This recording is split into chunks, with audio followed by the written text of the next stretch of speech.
हरे कृष्णा कृष्ण कृष्ण हरे हरे, हरे राम राम राम हरे हरे। ओम अज्ञानतिमिरान्धस्य ज्ञानाञ्जनशलाकया चक्षुः उन्मिलितं येन तस्मै श्रीगुरवे नमः। हरे कृष्णा। आज के इस सत्र में हम तीसरे अध्याय का 13th श्लोक हम करेंगे। 13वां जो श्लोक है उसका अध्ययन करेंगे और देखेंगे कि भगवान क्या कहना चाहते हैं। और आप अभी तक तो जान गए होंगे कि हर एक श्लोक जो है स्पेशल है, कुछ ना कुछ नया सीखने को मिल रहा है हर एक श्लोक में, राइट।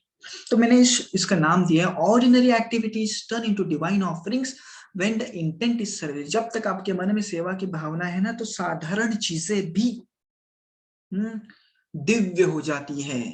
साधारण चीजें भी दिव्य हो जाती है जब आपकी भावना सेवा करने की होती है। तो हम श्लोक को देखेंगे। यद्शिष्टाशिनः सन्त मुञ्चन्ते सर्वकिल्बिषै भुञ्जन्ते ते तु अघं पाप ये पचन्ति आत्मकारणात्।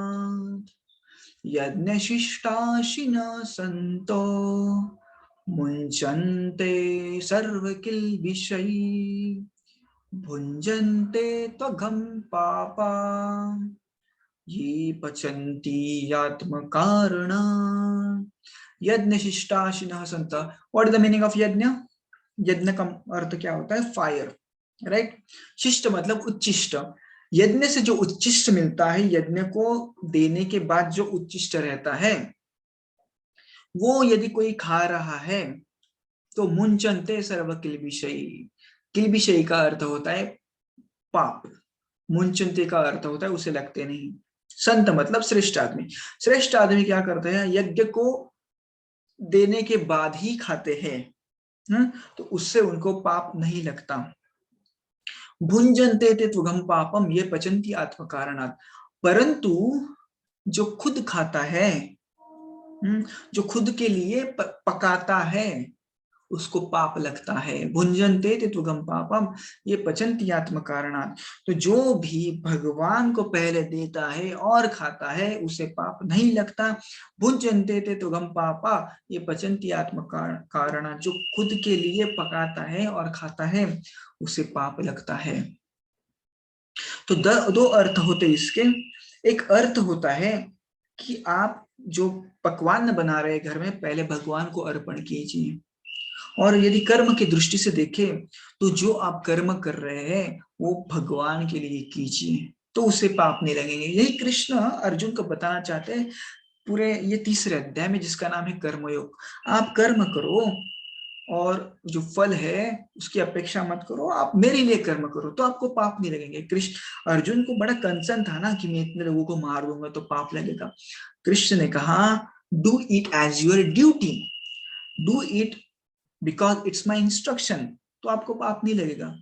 पर यदि आप खुद के लिए कर रहे हैं तो पाप लगेगा। यदि कोई सोल्जर खुद उसके गांव में जाके सबको गोली मारने लगेगा तो उसको फांसी दिया जाएगा। पर वही सोल्जर, वही आर्मी मैन, वही पुलिस यदि बॉर्डर पे जाके दुश्मनों को मारता है तो भारत का सर्वोच्च सम्मान उसे मिलता है, राइट। तो खुद के लिए करेंगे तो पाप लगेगा, भगवान के लिए करेंगे तो पाप नहीं लगेगा। एक कहानी बताना चाहूंगा, बहुत अच्छी कहानी है। तो महाभारत का युद्ध चल रहा था और भीष्म को अर्जुन ने इतने सारे बाण मारे थे, इतने सारे बाण मारे कि उनकी जो बॉडी थी पूरी एक छन्नी जैसे हो गई थी। तो वो गिरे थे, और ऐसे केवल गिरे ही नहीं थे, वो ना ज्ञान की बातें कर रहे थे। तो सारे जो कौरव थे, जो भी बचे थे, कौरव थे, पांडव थे, उनके आजू बाजू में आके खड़े हो गए और उनसे ज्ञान की बातें सुन रहे थे, धर्म के ऊपर प्रवचन देने लग गए भीष्म। और तभी ना उधर द्रौपदी आई। द्रौपदी जोर जोर से हंसने लगी है, क्या कर रहे हैं, क्या कर रहे हैं। तो सब लोग देखने लग गए, अरे ये भीष्म यहाँ पे गिरे हैं, ज्ञान की बातें कर रहे हैं, और द्रौपदी हंस रही है जोर जोर से। शी वॉज लाफिंग लाउडली, हम कहते हैं ना लॉल, लाफ आउट लाउडली, उस प्रकार से जोर जोर से हंसने लग गए। तो लोगों को लगा ये तो पागल हो गए।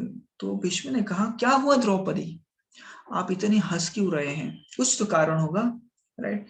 तो द्रौपदी ने कहा, जब भरी सभा में मेरे शरीर से वस्त्र निकाले जा रहे थे, तब तो आपका मुंह बंद था, तब तो आपका मुंह बंद था। आज बड़े ज्ञान की बातें कर रहे थे, तब तो मैं आपको पूछ रही थी धर्म क्या है, धर्म क्या है, इस दुर्योधन का पता, आपका मुंह बंद था।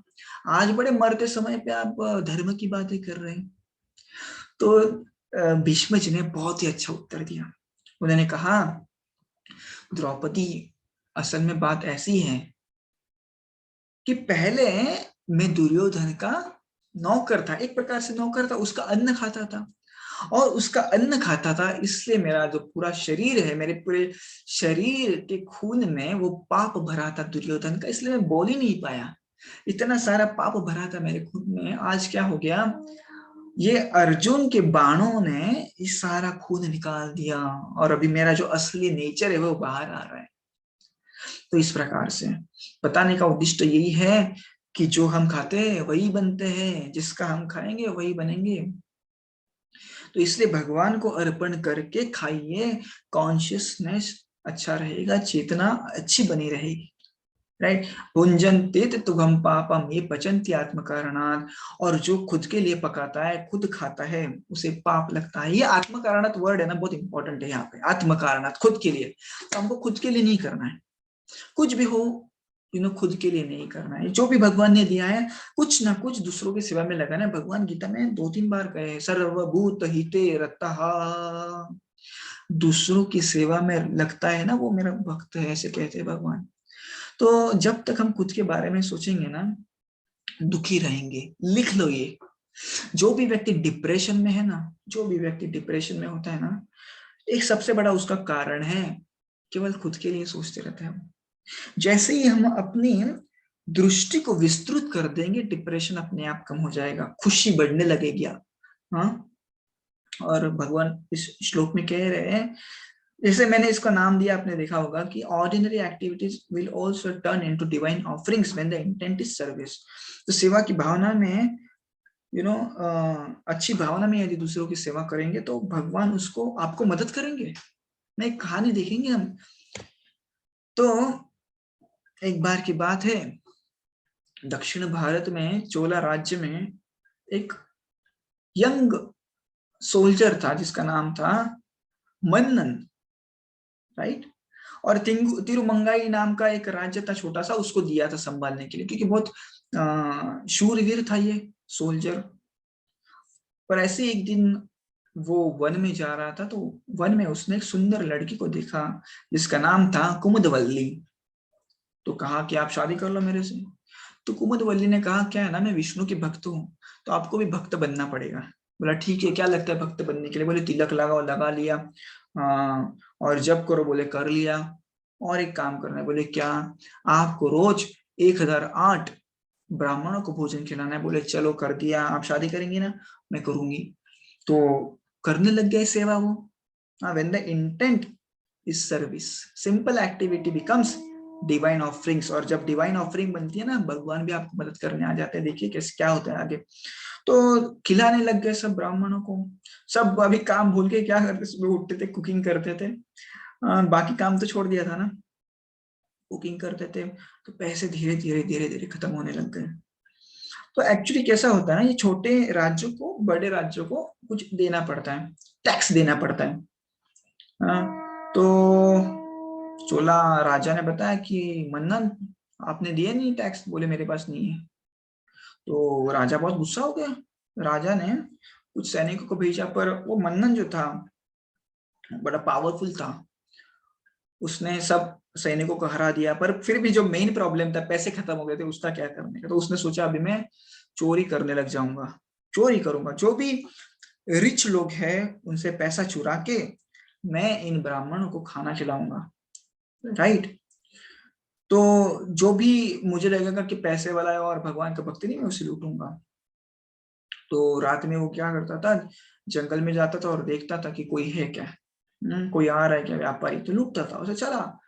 तो एक दिन भगवान ने सोचा यार कितना कष्ट कर रहा है मेरा भक्त, क्यों ना मैं इसका बेड़ा पार कर दूं। भगवान खुद आए और एक मारवाड़ी का रूप लिया, और अब पत्नी जो थी भगवान की लक्ष्मी देवी, उसने भी एक she also become a Marwari. तो ऐसे सब गहने बीने डाल के वो दोनों जंगल के रास्ते से चलने लग गए, और भगवान का नाम नहीं ले रहे थे, दे वर एक्टिंग लाइक एथियस्ट। तो ऐसे ही चलने लग गए, चलने लग गए, चलने लग गए, और जो होना था वही हुआ। तिरुमंगाई मन्नन वहां पे आ गया, और मन्नन ने देखा कि यार ये लोग भक्त नहीं दिख रहे और पैसा भी बहुत है, इनसे लूट लूंगा तो साल भर कुछ काम करने की जरूरत नहीं पड़ेगी।